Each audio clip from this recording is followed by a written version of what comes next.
In many ancient cultures, pottery was primarily decorated by using a liquefied version of clay known as slip. It's very much like a clay paint, and it was limited to the color of the clay, usually a spectrum of red, cream, or black. If an ancient potter were working in today's selfie culture, they might come up with a project like this one, a tritone portrait made with clay. It's a lot easier to do than you might think. So start with a digital selfie and posterize it in a photo application to just 3 levels. So you would have white, gray, and black. Print 2 copies, the size you'd like the finished piece to be. Tape one of the images down, and then tape a piece of tracing paper over the top of it. The other copy can be used as a reference, so I'm just going to set this up here for now. Posterizing an image breaks it down into very basic shapes. So I'm going to trace the basic shapes with a permanent pen, so it becomes kind of a paint by number type image.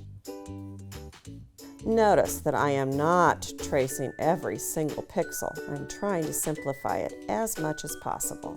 Okay, here's a piece where I've traced all of the edges. I like to start with the lightest color of clay first because it keeps my hands cleaner. I also like to start with larger areas first, say a forehead or perhaps a cheek area. I save the detail areas like around the eyes.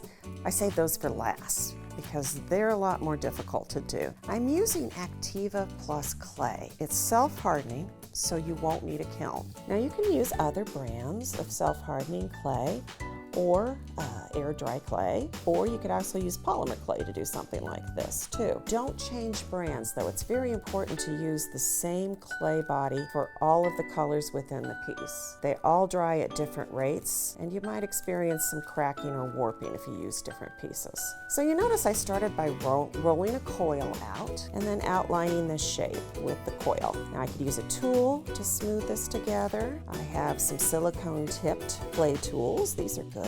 If the clay starts to dry out a little bit, just add some water by dipping your finger in a cup of water and smoothing it out. And if you accidentally push the clay over the Sharpie outline, take your tool, just push it back, or you can cut any excess away. So after I've completed some of the light colored areas, I'm going to move on to the mid-tone, which in this case is terracotta colored clay. Now on the posterized image, these are the gray areas.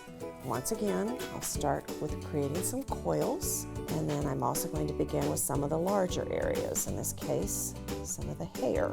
Now where the colors meet, I can leave either a clean transition, or I could go back to my tools or my finger and blend them a little bit, just for a softer look.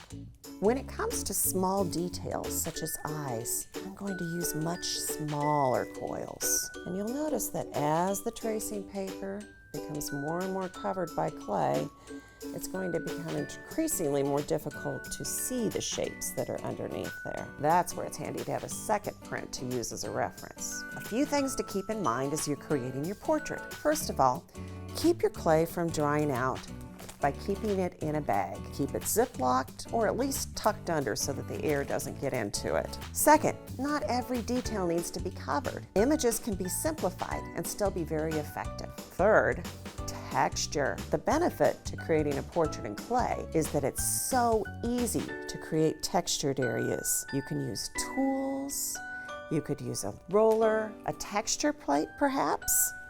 Just press it into the clay and create really fun textures. Now when you have finished creating the portrait out of clay, it's important to remove the tape. As the clay dries, it's going to shrink a little bit and the paper needs to be able to move with it. Once it's complete, gently turn the portrait over and cover the back side with a layer of clay to add strength and to fill any spaces that might have been missed. As it dries, it's very helpful to turn the piece over now and then to allow air to get to both sides. This will speed up the drying time and will help prevent warping. Do not try to speed up drying by putting it in front of a fan. Just be patient and let it happen naturally. Now you can be careful and patient and do everything right, and stress fractures may still show up. Now don't worry, this can actually be a very good thing and really add to the ancient quality of the piece. In fact, you may want to press gently and add a few more cracks. Just be careful though. Too much cracking and it might fall apart. This piece shows you that it doesn't necessarily have to be a clay portrait. This is a landscape created from a photo with this piece. Once it's finished, coat the clay with a matte medium